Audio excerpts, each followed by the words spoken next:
இந்த வீடியோவில் கொஞ்சம் வைப் இருக்க போது உங்களுக்குள்ளே இருக்கிற அந்த ஏக்கவை தட்டி தூக்க போகிறேன். ஆரம்பிக்கலாங்களா? கரெக்டாக கேளுங்க. நீங்கள் இப்போ எந்த சுச்சுவேஷன் வேணா இருக்கலாம், காலேஜ் படிச்சுட்டு இருக்கலாம், ஜாப் போயிட்டு இருக்கலாம், ஜாப் பிடிக்காமல் இருக்கலாம், இல்லை ஏதாச்சும் ஸ்டார்ட் பண்ணணும் இருக்கலாம், லவ் ஃபெயிலியரில் இருக்கலாம், அந்த மாதிரி என்ன சுச்சுவேஷனில் வேணா இருங்க. அதெல்லாம் அப்படியே விட்டுட்டு இப்போ வேற ஒரு மைண்ட் செட்டுக்கு வர போகிறீங்க. ஏன் வர போகிறீங்கன்னு என்கிட்ட கேட்கவே கூடாது. இன்கேஸ் நீங்கள் இப்போ உங்களுக்கு பிடிச்ச லைஃப்பை லிவ் பண்ணிட்டு இருக்கீங்கன்னா இந்த வீடியோவை கிளிக் பண்ணி வந்து இங்கே பார்த்துட்டு இருக்க மாட்டீங்க. உங்களுக்கு பிடிச்ச விஷயத்த செஞ்சுட்டு இருப்பீங்க அப்படின்ட்டு நான் 200% பிலீவ் பண்ணுறேன். இது வந்து நான் தப்பாக எதுவும் சொல்லலை. இதை சொல்கிறதுனால எனக்கு எந்த பிரச்சனை இல்லை, நீங்கள் தப்பாக எடுத்துக்க மாட்டீங்கன்னு எனக்கு நல்லா தெரியும். நம்ம கம்ப்ளீட்டாக வேற மாதிரி மாற போகிறோம். என்ன குமார் இப்படி மாறிட்டா அப்படின்ட்டு உங்களை நீங்களே கேட்பீங்க, வேற யாரும் கேட்க தேவையில்லை. ஓகே, நம்ம தெளிவாக ஆரம்பிக்கலாம். இன்னும் 2-3 வருஷத்தில் நீங்கள் எங்கே இருக்கணும், என்னவா இருக்கணும், என்ன செய்யணும் அப்படின்ட்டு இப்போயே பிளான் பண்ணி அதில் ஒர்க் பண்ணலைன்னா அந்த டைமில் ஃபீல் பண்ணுவீங்க. நீங்கள் வந்து உங்களோட வாட்சில் டைமை பார்க்காம வெறித்தனமாக ஒர்க் பண்ணணும். You should work like a lion, not like a cow. இது நான் சொல்லலை, என்னோட தலை நவல் ரவிகாந்த் சொன்னார். நீங்கள் வந்து கவ் மாதிரி ஒர்க் பண்ணிட்டு இருக்கக்கூடாது, லயன் மாதிரி ஹண்ட் பண்ணி ஒர்க் பண்ணணும். இதுதான் செய்ய போகிற, இதை அச்சீவ் பண்ணுற வர ரெஸ்ட் இல்லை, வெறித்தனமாக அதை செஞ்சுட்டு ரெஸ்ட் எடுக்க போகிறேன் அப்படின்னு நீங்கள் வந்து ஒர்க் பண்ணணும். உங்களுக்கு ஒரு விஷயம் உண்மையாகவே அச்சீவ் பண்ணணும்னா வாட்சை பார்க்க மாட்டீங்க, டைமை பார்க்க மாட்டீங்க, எந்த குறையும் சொல்ல மாட்டீங்க, சோம்பேறியாக இருக்க மாட்டீங்க, செஞ்சுட்டு போயிட்டே இருப்பீங்க. அவ்வளோதான், இதுக்கு மேலே நான் சொல்ல விரும்பல. இந்த மாதிரி சொல்லிட்டு போய் நான் அந்த ஒர்க் நான் செய்யணும்னு நினச்ச ஒர்க்கை செய்யலைன்னா நான் ரொம்ப ரிக்ரெட் பண்ணுவேன். இந்த வீடியோவை பார்த்துட்டு நெக்ஸ்ட் வீடியோவை கிளிக் பண்ணி வாட்ச் பண்ணிட்டு இருந்தீங்கன்னா நீங்கள் செய்யணும்னு நினைக்கிற விஷயத்த செய்யாமல் என்னை விட நீங்கள் ரொம்ப ரிக்ரெட் பண்ணுவீங்க. நானே சாபம் விட்டுருவேன்.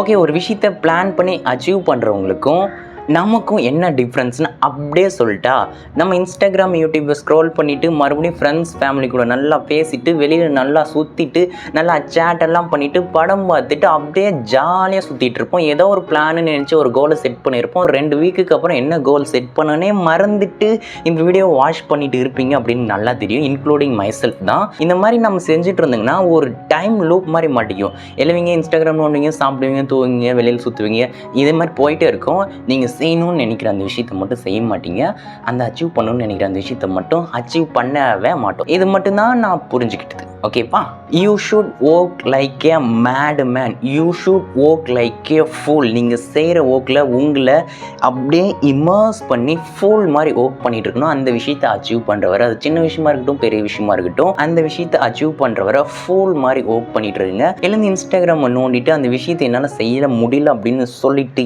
இருக்காதீங்க. நான் இன்ஸ்டாகிராமை யூஸ் பண்ணுறதில்ல, ஸ்டில் என்னால் அந்த விஷயத்தை அச்சீவ் பண்ண முடியலன்ட்டு சொல்லிட்டு இருக்காதீங்க. அது நம்மளோட சோம்பேறித்தனத்தால் செய்யாமல் இருக்கும். இன்கேஸ் உங்களுக்கு அந்த விஷயத்தை செய்யறதுக்கு டைம் இல்லைன்னா அந்த விஷயத்தை செய்யறதுக்கான டைம் வரும்போது அந்த விஷயத்தை பர்ஃபெக்டாக செஞ்சு முடிக்கணும். ஃபேன் ஆஃப் பண்ணிட்டேன்னா வேர்த்து கொட்டுதுங்க வருங்க. இது கணக்கில் எடுத்துக்காதீங்க. பின்னால் துணியெல்லாம் கிடக்கு. நான் ஸ்ட்ரைட்டாக அந்த வீடியோ மட்டும்தான் ஷூட் பண்ணிகிட்ருக்கேன். எதையும் பற்றி நான் கவலைப்படுறதே இல்லை.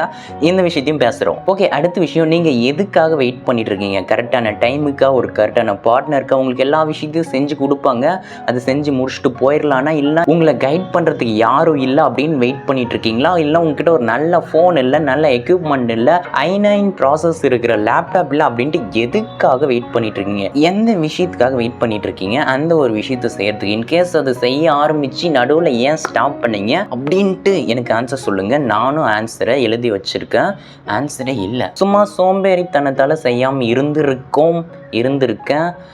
We are sucking in motivation. மோட்டிவேஷனுக்காக தேடிட்டு இருக்கோம். We are not self-motivated. இதெல்லாம் எதனா நீங்கள் செய்யணும்னு நினச்ச அந்த ஒரு விஷயத்தை எது தடுக்கிறது? அது நீங்களே.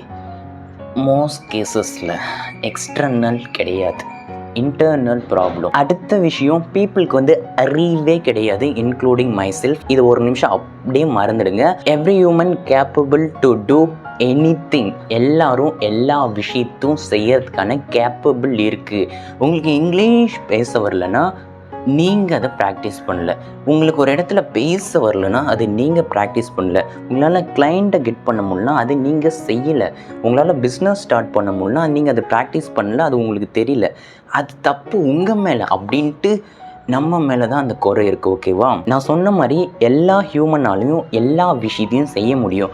இது எந்த விஷயம் அஃபெக்ட் பண்ணுன்னா, நீங்கள் என்ன பார்க்குறீங்க, என்ன கேட்குறீங்க, என்ன செய்கிறீங்க, என்ன செய்யணும்னு நினச்சிட்டு இருக்கீங்க, இதுக்கு முன்னால் என்ன செஞ்சிட்ருக்கீங்க, இப்போ என்ன செஞ்சிட்ருக்கீங்க அப்படின்ற விஷயம் எல்லாம் மேசிவாக உங்களை வேறு மாதிரி அஃபெக்ட் பண்ணும். ஸோ உங்களை சுற்றி இருக்கிற சரௌண்டிங்ஸ், நீங்கள் பார்க்குறது, கேட்குறது, செய்கிறது, இந்த விஷயம் தான் உங்களை மேசிவாக அஃபெக்ட் பண்ணும். அடுத்து நான் சொல்கிற விஷயம் ரொம்ப ரொம்ப ரொம்ப முக்கியமான விஷயம். இது எப்பயுமே உங்கள் மைண்டில் வச்சுக்கோங்களேன், நீங்கள் ஜீனியஸ் ஆகிடலாம் அப்படின்ட்டு நானே சொல்லுவேன். ஏன்னா நான் அந்த விஷயத்தை என் மைண்டில் வச்சுக்கணும்னு நினைப்பேன், ஆனால் வராது.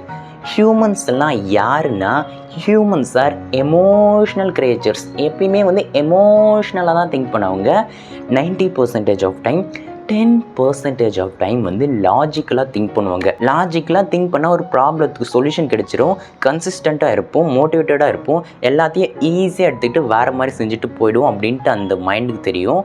ஆனால் 90% ஆஃப் டைம் எமோஷ்னலாக திங்க் பண்ணுவாங்க. திடீர்னு எமோஷ்னலாக ஏதோ ஒரு தாட் வரும். மூவி பார்க்கலாம், வெளியே போகலாம், இன்ஸ்டாகிராம் நோண்டலாம், அதை சாப்பிட்லாம், இதை செய்யலாம், சும்மா இருக்கலாம், தூங்கலாம் அப்படின்ட்டு எமோஷ்னலாக வர தாட்ஸை அப்படியே செஞ்சுட்டு போயிட்டே இருப்பாங்க. ஆனால் லாஜிக்கலாக திங்க் பண்ணியிருந்தாங்கன்னா அந்த விஷயம் அவங்க செய்யணும்னு நினைக்கிற எந்த ஒரு விஷயத்தையும் பிளான் பண்ணியிருப்பாங்க.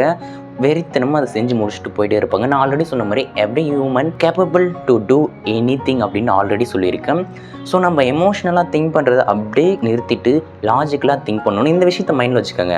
நான் இப்போ எமோஷ்னலாக திங்க் பண்ணுறேன்னா, லாஜிக்கலாக திங்க் பண்ணுறேன்னா, லாஜிக்கலாக திங்க் பண்ணால் நான் இந்த விஷயத்தை இப்போது வேறு மாதிரி செஞ்சுட்டு போயிட்டே இருப்பேன். எந்த விஷயமே என்னை தடுக்காது. ஏன்னா எல்லா ப்ராப்ளத்துக்கும் எப்படியும் ஒரு சொல்யூஷன் இருக்கும் அப்படின்ட்டு நீங்கள் போயிட்டுருப்பீங்க.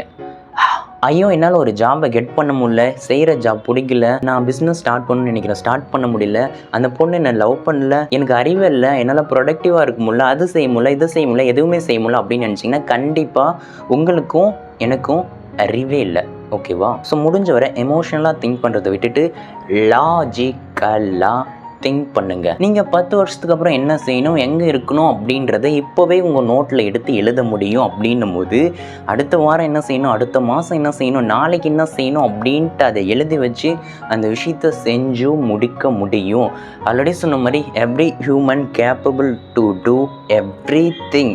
இதை மைண்டில் வச்சுக்கோங்க. லாஜிக்கலாக திங்க் பண்ணுங்கள். நெக்ஸ்ட்டு 5 இயர்ஸ்க்கு, நெக்ஸ்ட் 10 இயர்ஸ்க்கு நீங்கள் என்ன பண்ண போகிறீங்கன்றதை இப்போவே நோட்டில் எழுதி ஒவ்வொரு நாளும் என்ன பண்ண போகிறீங்க அதை அச்சீவ் பண்ணுறதுக்கு அப்படின்றத எழுதி உங்களால் பண்ண முடியும். நான் உங்களுக்கு கதை சொல்லிட்டு இல்லை, ஓகேவா? அதை மைண்டில் வச்சுக்கோங்க. என்னென்னா, நீங்கள் எப்பயுமே ஸ்ட்ராங்காக இருப்பீங்க. நீங்கள் செய்யணும்னு நினைக்கிற விஷயத்தை செஞ்சு முடிப்பீங்க. நீங்கள் சோகமாக இருந்தேன்னா, ஹாப்பியாக இருந்தேன்னா, மூடு சரியாக இருந்தேன்னா, சரியாக இல்லை என்ன, எப்பயுமே உங்களால் கரெக்டான டெசிஷன் எடுக்க முடியும். எந்த சுச்சுவேஷனும் உங்களால் கரெக்டான டெசிஷன் எடுக்க முடியும். என்ன ப்ராப்ளம் வந்தாலும் அதை அடித்து நவுத்திட்டு போயிட்டு இருக்க முடியும். என்னதான் நடந்தாலும் உங்களால் ஃபன்னாகவும் இருக்க முடியும். இந்த விஷயத்தை மைண்டில் வச்சுக்கோங்க. உங்களால் ஃபன்னாக இருக்க முடியும். எவ்வளோ பெரிய ப்ராப்ளம் வந்தாலும் அதை ஒரு பக்கம் தள்ளி வச்சுட்டு உங்களால் ஃபன்னாக இருக்க முடியும். இதை தான் நான் ஒரு லாஸ்ட் 6 மந்த்ஸாக பண்ணிகிட்ருக்கேன். எனக்கு என்ன ப்ராப்ளம் வந்தாலும் அதெல்லாம் தள்ளி வச்சுட்டு நான் ஃபன்னாக இருக்க போகிறேன். அட்லீஸ்ட் ஒரு நாள் கொஞ்ச நேரமாச்சு ஃபன்னாக இருக்க போகிறேன். எனக்குள்ளே நான் ஃபன்னாக இருக்கிறேன்னு மற்றவங்களுக்கு காட்ட மாட்டேன். எனக்குள்ளே ஒரு ஃபன் பர்சன், உங்களுக்கு தெரியுமா? அதே மாதிரி தான் நீங்களும் இருக்க போகிறீங்க. ஃபன்னு தான் அங்கே மேட்ரு. ஸோ நான் ஆல்ரெடி சொன்ன மாதிரி உங்களுக்கு எந்த பிரச்சனை வந்தாலும் தள்ளி வைங்க. எல்லா சுச்சுவேஷனும் உங்களால் ஹேண்டில் பண்ண முடியும். ப்ராப்ளம்னு சொல்லிட்டு சுற்றிட்டு இருக்கிறத விட்டுட்டு அதை அடித்து நோத்திட்டு போயிட்டே ஃபன்னாக இருக்கலாம். ஓகேவா? அடுத்த ஒரு விஷயம், கம்ஃபர்ட் அப்படின்னு ஒரு விஷயம் இருக்கும். அது என்ன பண்ணுன்னா, உங்களை ஒரு பெரிய ஆழமான குழியை தோண்டி அதில் புதைச்சிட்டு அதுவும் அதில் ரெஸ்ட் எடுத்துகிட்டு இருக்கும். நீங்கள் செய்யணும்னு நினைக்கிற விஷயத்த அது செய்யவே விடாது. நீங்கள் கம்ஃபர்ட்டாக இருக்கணும்னு நினச்சிங்கன்னா அப்படியே திரும்பி பார்க்காம போயிடுங்க. உங்களுக்குன்னு எந்த பிளானும் செட் பண்ணாதீங்க, கோலும் செட் பண்ணாதீங்க, அப்படியே கிளம்பிட்டே இருங்க. ஸோ கம்ஃபர்ட் ஜோன்லேருந்து வெளியே வாங்க. கம்ஃபர்ட் ஜோனுன்றது மற்றவங்கள்ட்ட நல்லா பேசுகிறது, எல்லா விஷயத்தையும் கரெக்டாக செய்கிறது இல்லை. நீங்கள் செய்யணும்னு நினைக்கிற விஷயத்த எந்த ஒரு சோம்பேறித்தனமும் இல்லாமல் செய்கிறது தான் கம்ஃபர்ட் ஜோன்லேருந்து வெளியே வருது. மற்றவங்ககிட்ட பேசுகிறது, கரெக்டாக இருக்கிறது, அதெல்லாம் கம்ஃபர்ட் ஜோன் கணக்குலேயே நான் சேர்த்துறது இல்லை. ஒருத்தங்களுக்கு ஒரு நேரத்தில் ஒரு டிசைர்டான கோல் தான் இருக்கும். அந்த கோலை தான் அச்சீவ் பண்ணணும் அப்படின்ட்டு வெறித்தனமாக அந்த டைமில் சுற்றிட்டு இருப்பாங்க. நிறைய கோல் இருக்கும், ஆனால் அந்த ஒரு கோல் மட்டும் அப்படியே வெறித்தனமாக செய்யணும் அப்படின்னு நினச்சிட்டு இருப்பாங்க. அந்த ஒரு கோலை செய்கிறத விட வேறு எந்த முக்கியமான விஷயமும் இல்லை. நீங்கள் எந்த ஒரு ஆணியும் கழட்ட தேவையில்லை. உங்கள் கோலுன்ற அந்த ஒரு ஆணியை மட்டும் கழட்டுங்க, பர்ஃபெக்டாக இருக்கும். இந்த விஷயத்தை நான் நிறைய முறை சொல்லியிருக்கேன். நம்ம லைஃப்பில் முக்கியமான 3 விஷயம் தான்: ஹெல்த், வெல்த், ஹாப்பினஸ். ஹெல்த்து, நம்ம நல்லா ஹெல்த்தியாக இருக்கணும். எக்ஸசைஸ் செய்யணும், சாப்பிட்ணும், நல்லா தூங்கணும், அவ்வளோதான். ரொம்ப கஷ்டம் இல்லை, ஓகேவா? அதுக்கப்புறம் வெல்த்து, அதாச்சும் மணி தான். மணி இருந்துச்சுன்னா உங்களோட 40% ஆஃப் லைஃப் வந்து பக்கா செட்டு. அதுக்கப்புறம் இன்னொன்று என்னென்னா ஹாப்பினஸ், லவ், அதுதான் சொல்லிகிட்டு இருக்கேன். அது வந்து எந்த லவ்வாக வேணா இருக்கலாம், உங்களுக்கு பிடிச்சவங்க, ஃபேமிலி, ஃப்ரெண்ட்ஸ் யாராக வேணா இருக்கலாம், இல்லைன்னா செல்ஃப் லவ்வாக கூட இருக்கலாம். ஸோ இந்த 3 விஷயத்தில் மட்டும் ஃபோக்கஸ் பண்ணுங்கள். Health, wealth, happiness. இதை தாண்டி நீங்கள் எதுலேயும் ஃபோக்கஸ் பண்ணணும் அப்படின்ட்டு ஒரு அவசியம் இல்லை. இதில் ஃபோக்கஸ் பண்ணுறதுக்கு உங்களுக்கு டைம் இருக்காது, பார்த்துக்கோங்க. அடுத்த ஒரு முக்கியமான விஷயம் உங்கள் லைஃப்பில் எப்பயுமே மைண்டில் வச்சுக்கோங்க. ஸ்டாப் எக்ஸ்பெக்டிங் ஃப்ரம் பீப்புள் மட்டும் இல்லை, ஸ்டாப் எக்ஸ்பெக்ட் பண்ணுறத அப்படியே நிறுத்திடுங்க. But start expecting. என்ன சொல்லிகிட்டு இருக்கு, என்ன லூஸ் மாதிரி உளறிட்டு இருக்குன்னா, பீப்புள்கிட்டேருந்து மற்றவங்ககிட்டேருந்து எக்ஸ்பெக்ட் பண்ணுறதை நிறுத்திட்டு நீங்கள் உங்ககிட்டேருந்து நிறைய எக்ஸ்பெக்ட் பண்ணுங்கள். நீ இன்னும் நிறைய விஷயம் செய்யணுண்டா, ஏக்கே அந்த விஷயத்தை எப்படா செய்ய போகிற, ஏக்கே இந்த விஷயத்தை செஞ்சு முடிச்சிடுவே அப்படின்ட்டு உங்ககிட்டேருந்து நீங்கள் எக்ஸ்பெக்ட் பண்ணுங்கள். மற்றவங்ககிட்டேருந்து எதையும் எக்ஸ்பெக்ட் பண்ணாதீங்க. உங்களை பற்றி மற்றவங்க புரிஞ்சுக்கணும், அறிஞ்சிக்கணும், இந்த மாதிரி எந்த ஒரு அவசியம் இல்லை. நீங்கள் உங்ககிட்டேருந்து நிறைய எக்ஸ்பெக்ட் பண்ணுங்கள், மற்றவங்ககிட்டேருந்து எக்ஸ்பெக்ட் பண்ணாதீங்க. நீங்கள் உங்ககிட்ட எக்ஸ்பெக்ட் பண்ணி நீங்களே அந்த விஷயத்தை செய்யாத போது மற்றவங்ககிட்டேருந்து நீங்கள் எதுக்கு எக்ஸ்பெக்ட் பண்ணணும்? மறக்காதீங்க, உங்ககிட்டேருந்து நீங்கள் நிறைய எக்ஸ்பெக்ட் பண்ணுங்கள், ஓகேவா? இப்போ நான் சொல்கிற இந்த விஷயத்தை மட்டும் முறுக்காமல் இருக்காமல் என்ன வேணால் வச்சுக்கோங்க. நான் ரைமிங்கில் சொல்லலாம்னு நினச்சி வரல. மறக்காமல் உங்கள் மைண்டில் வச்சுக்கோங்க. என்னென்னா, எல்லா இடத்துலையும் எல்லா நேரத்துலையும் நான் ஆல்ரெடி சொன்ன மாதிரி சோகமாக இருந்தேனே, ஹாப்பியாக இருந்தேனே, சேடாக இருந்தேனே, மைண்டு நல்லா இருந்தேனே, மூடு கரெக்டாக இருந்தேனே, கரெக்டாக இல்லைன்னா எப்படி இருந்தேன்னா, நீங்கள் தெளிவாக கிளியராக லவுடாக பேசுங்க. இதை எப்பயுமே மைண்டில் வச்சுக்கோங்க. உங்களுக்கு ஓகே இருக்கலாம், ஓகே இல்லாமல் போகலாம், நீங்கள் டயர்டாக இருக்கலாம், அந்த மாதிரி என்ன வேணால் இருக்கலாம். தெளிவாக லவுடாக கிளியராக பேசணும். இந்த விஷயத்த மட்டும் மைண்டில் வச்சுக்கோங்க. ஏன்னா இந்த விஷயந்தான் ரொம்ப முக்கியமான விஷயம். இங்கே பாருங்கள், நான் ஒரு மாதிரி ஒரு வைப் ஆகுது எனக்கு. ஏன்னா இந்த விஷயத்தில் நான் ரொம்ப ரொம்ப ரொம்ப லேகு. பட் இப்போ ரீசெண்ட் டேஸில் கொஞ்சம் நல்லா ஃபிக்ஸ் பண்ணிகிட்டு இருக்கேன்.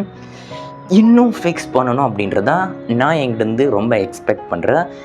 தெளிவாக கிளியராக லவுடாக பேசுங்க, ஓகேவா? நான் ஆல்ரெடி சொன்ன மாதிரி என்ன சேடு, வரி, ஓக்கு, ப்ரெஷரு, டேஷு என்ன டேஷ் வேணால் போட்டுக்கோங்க, நல்ல டேஷாக போட்டுக்கோங்க. என்னவா இருந்தாலும் நான் ஆல்ரெடி சொன்ன மாதிரி ஃபன்னாக இருங்க. ஃபன்னாக இருக்க மறந்துடாதீங்க, ஹாப்பியாக இருக்க மறந்துடாதீங்க, செல்ஃப் லவ் பண்ண மறந்துடாதீங்க. என்ன ஓக் போயிட்டுருக்கட்டும், திடீர்னு உங்களால் ஏதோ ஒரு இடத்துல கான்சன்ட்ரேட் பண்ண முடியல, ரொம்ப ப்ரெஷராக இருக்குன்னா தூக்கி போடுங்க ஒரு 1 வீக். அதுக்கப்புறம் வந்து பார்த்துக்கலாம். ஒன்றும் நடக்க போகிறதில்ல, உலகம் தலைகீழாக திரும்ப போகிறதில்ல. நீங்கள் ஃபன்னாக இருக்க ட்ரை பண்ணுங்கள். எப்பயுமே ஃபன்னாக இருக்க சொல்லலை, பட் உங்களுக்குள்ளே நீங்கள் ஃபன்னாக இருங்க. நம்மளுக்குள்ளே ஃபன்னாக இருக்க முடியும். எல்லாருக்கூடையும் முடிஞ்ச வரைக்கும் ஃபன்னாக இருக்க ட்ரை பண்ணுங்கள். ஸோ ஒரு ஃபன் கையாக மாற ட்ரை பண்ணுங்கள். அதே மாதிரி இருக்கவும் ட்ரை பண்ணுங்கள். இது ஒரு சிலர் வந்து எடுத்துப்பீங்க. பட் நான் இந்த மாதிரி தான் இருக்கணும்னு நினைக்கிறேன். ரீசெண்ட் டேஸில் ஃபன்னாக இருங்க. என்ன சேட் சுச்சுவேஷன் இருந்தாலும், என்ன ப்ரெஷர் ஓக் இருந்தாலும் ஃபன்னாக இருக்க முடியும். இந்த ஸ்மைல் நல்லா இல்லைன்னு தெரியும், பட் ஃபன்னாக இருங்கன்னு சொல்கிறதுக்காக இந்த ஸ்மைல் அப்படி இருந்துச்சு. ஓகே, இதுதான் உங்ககிட்ட சொல்லணும்னு நினச்சேன். நான் சொன்ன விஷயத்தை நோட் பண்ணி வச்சுக்கோங்க. இந்த வீடியோவை சேவ் பண்ணி வச்சுக்கோங்க. வேணா ஆடியோ ஃபார்மில் கூட டவுன்லோட் பண்ணி வச்சுக்கோங்க. ஏன்னா ஹியூமன் மைண்ட் வந்து லூசுத்தனமாக மறந்துடும். மறக்கிறது நல்ல விஷயந்தான், ஆனால் முக்கியமான விஷயத்தெல்லாம் மறந்துடும். இன்னொன்று வீடியோவில் நான் என்ன சொன்னேன்னு எனக்கே மறந்துடும். அதனால தான் நான் அதை நோட் டவுன் பண்ணி வச்சுப்பேன், ரெக்கார்ட் பண்ணி வச்சுப்பேன். இந்த வீடியோவை நானே சேவ் பண்ணி வச்சுக்கிறேன். இதில் நிறைய நல்ல உள்ளங்களுக்கு நல்ல விஷயம் சொல்லியிருக்கோம் அப்படின்னு நினைக்கிறேன். வீடியோவை என்வராக பார்த்துருந்தீங்கன்னா லைக் மட்டும் பண்ணுங்கள். நான் சொன்னதை நோட் டவுன் மட்டும் பண்ணி வச்சுக்கோங்க. பாய்.